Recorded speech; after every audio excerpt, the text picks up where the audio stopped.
ಶಿವಮೊಗ್ಗ ನಗರದಲ್ಲಿ ಅಂದರೆ 24ನೇ ತಾರೀಕಿಂದ 28ನೇ ತಾರೀಕುವರೆಗೂ ಕೋಟೆ ಶ್ರೀ ಮಾರಿಕಾಂಬಾ ಜಾತ್ರೆ ನಡೀತಾ ಇದೆ.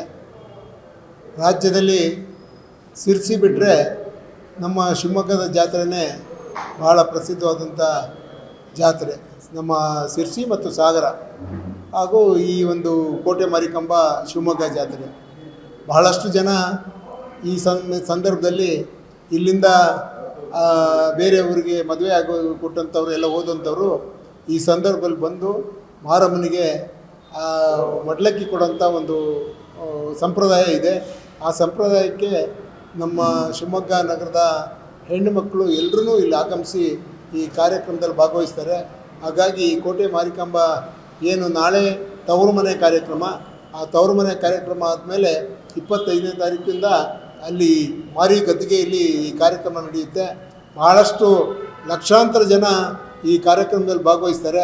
ಅವರಿಗೆ ಈ ಒಂದು ಸಂದರ್ಭದಲ್ಲಿ ನಮ್ಮ ಶಿವಮೊಗ್ಗ ನಗರದ ಎಲ್ಲ ನಾಗರಿಕರು ಈ ಹಬ್ಬವನ್ನು ಆಚರಣೆ ಮಾಡುವಂಥ ಸಂದರ್ಭ ನಾನು ಜಿಲ್ಲಾ ಕಾಂಗ್ರೆಸ್ಸಿನ ಅಧ್ಯಕ್ಷನಾಗಿ ಅವರಿಗೆ ಶುಭಾಶಯಗಳನ್ನು ಕೋರ್ತಾ ಈ ಮಾರಿಕಾಂಬಾ ಜಾತ್ರೆ ಅದ್ಧೂರಿಯಾಗಿ ನಡೀಲಿ, ಶಾಂತ ರೀತಿಯಲ್ಲಿ ನಡೀಲಿ, ಭಾಳ ಚೆನ್ನಾಗಿ ನಡೀಲಿ.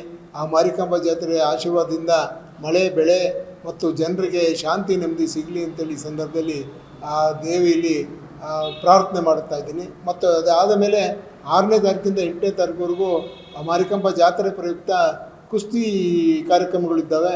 ಆ ಕುಸ್ತಿ ಕಾರ್ಯಕ್ರಮದಲ್ಲೂ ಭಾಳಷ್ಟು ಏನು ಇವತ್ತು ಆ ಕುಸ್ತಿ ಪಟುಗಳು ಇವತ್ತು ಎಲ್ಲ ನಶಿಸಿ ಹೋಗ್ತಾ ಇದ್ದಾರೆ. ಅಂಥ ಸಂದರ್ಭದಲ್ಲಿ ಅವರಿಗೆ ಉತ್ತೇಜನ ಕೊಡೋಕ್ಕೋಸ್ಕರ ಇವತ್ತು ಈ ಒಂದು ಕುಸ್ತಿ ಕಾರ್ಯಕ್ರಮ ಇದೆ. ಆ ಕಾರ್ಯಕ್ರಮದಲ್ಲಿ ಭಾಳಷ್ಟು ಜನ ಕುಸ್ತಿಪಟುಗಳು ಬರ್ತಾರೆ, ಪೈಲ್ವಾನರುಗಳು.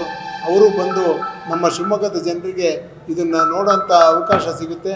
ಹಾಗಾಗಿ ಆ ಕುಸ್ತಿಯಲ್ಲೂ ಸಹ ಎಲ್ಲರೂ ಭಾಗವಹಿಸಬೇಕು ಅಂತ ಈ ಸಂದರ್ಭದಲ್ಲಿ ಹೇಳಿ ಸರ್ವರಿಗೂ ಕೋಟೆ ಮಾರಿಕಾಂಬಾ ದೇವಿಯ ಆಶೀರ್ವಾದಗಳನ್ನು ಕೇಳ್ತಾ ಎಲ್ಲರಿಗೂ ಈ ಕೋಟೆ ಮಾರಿಕಾಂಬೆಯ ಜಾತ್ರೆಯ ಶುಭಾಶಯಗಳನ್ನು ಕೋರಿ ನನ್ನ ಮಾತು ಮುಗಿಸ್ತೀನಿ.